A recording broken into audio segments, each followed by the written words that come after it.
மறைந்த முதலமைச்சர் ஜெயலலிதாவிற்கு 4வது நாளாக சென்னை மெரினாவில் மக்கள் அலையலையாக திரண்டு அஞ்சலி செலுத்தி வருகின்றனர்.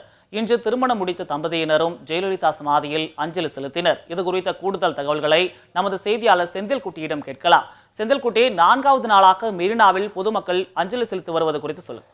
முதல்வர் ஜெயலலிதா அவர்கள் கடந்த 5ஆம் தேதி இரவில் காலமானார். அவருடைய உடல் இறுதி அடக்கம் செய்யப்பட்டு தற்போது எம்ஜிஆர் சமாதி அமைந்திருக்கக்கூடிய பகுதியின் பின்புறம் அமைந்திருக்கிறது.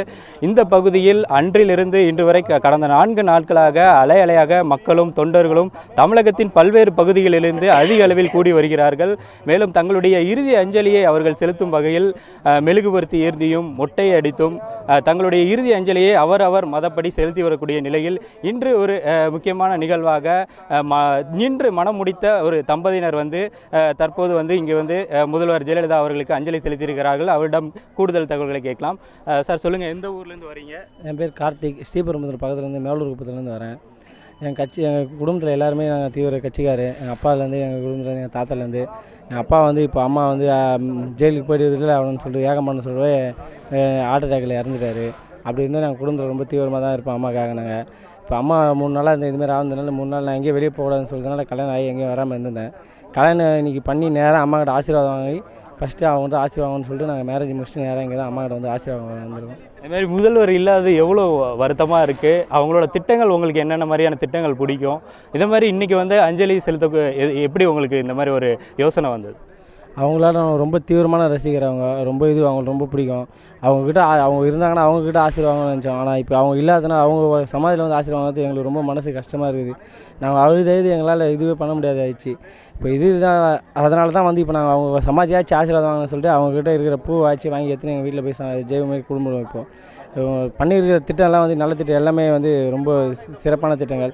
தாலிக்கு தங்கம், அப்புறம் கல்யாணத்துக்கு 10வது படித்தா அதுக்கு அமௌண்ட்டு, அதுமாரி நிறைய திட்டங்களை எனக்கு ரொம்ப இதுவாக இருக்குது. எங்கள் வீட்டில் அதில் நிறைய பேர் அதை பயன்படுத்தியிருக்கிறோம். இப்போ எங்களுக்கும் அதை பயன்படுத்துவோம். அதனால் எங்களுக்கு ரொம்ப மகிழ்ச்சியாக இருக்குது. அதனால் நீங்கள் சொல்லுங்கம்மா, உங்களுக்கு எவ்வளோ முதல்வரை இழந்திருக்கிறதுனால எவ்வளோ கஷ்டப்படுறீங்க? இன்றைக்கி அந்த அஞ்சலி செலுத்த வந்திருக்கீங்க. இந்த யோசனை எப்படி வந்துச்சு? நாங்கள் அம்மா இறந்த உடனே இங்கே வரணும்னு ரொம்ப ஆசைப்பட்டோம். ஆனால் மேரேஜ்ன்றதுனால வர முடியல. அதனால் மேரேஜ் முடித்து ஸ்ட்ரைட்டாக இங்கே அம்மாக்கிட்ட ஆசீர்வாதம் வாங்குறதுக்காக வந்திருக்கோம். ஆனால் ஆசீர்வாதம் வாங்குறது எங்களுக்கு அம்மா இல்லாதது ரொம்ப கஷ்டமாக இருந்தாலும் அவங்கக்கிட்ட ஆசீர்வாதம் வாங்குறது ரொம்ப சந்தோஷமாக இருக்குது. நாங்கள் இப்போ ரிசப்ஷனுக்கு டைம் ஆகிடுது. ஆனால் இருந்தாலும் நாங்கள் அம்மாக்கிட்ட ஆசீர்வாதம் வாங்கணும்னு சொல்கிறதுக்காக வந்திருக்கோம்.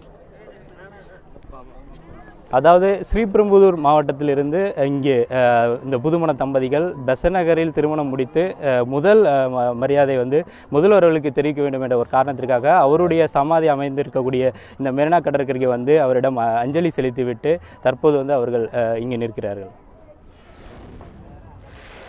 செந்தில்குட்டி, அங்கு அஞ்சலி செலுத்த வரும் பொதுமக்களுக்கு என்ன மாதிரியான ஏற்பாடுகள் செய்யப்பட்டிருக்கிறது? அது மட்டும் இல்லாமல் பொதுமக்களின் கூட்டம் எந்த அளவுக்கு இருக்கிறது? அவர்களுக்கு இலவச உணவு மட்டுமில்லாமல் மருத்துவ முகாம்களும் அளிக்கப்பட்டு வருவதாக சொல்லப்படுகிறது. அது குறித்து சொல்ல. அதாவது கடந்த 4 நாட்களாக இங்கு ஆயிரக்கணக்கான தொண்டர்கள் மற்றும் பொதுமக்களும் பல்வேறு இடங்களில் தமிழகத்திலிருந்து மட்டுமல்லாமல் பல்வேறு மாநிலங்களிலிருந்தும் இங்கு அதிக அளவில் கூடக்கூடிய ஒரு சூழ்நிலை ஏற்பட்டது.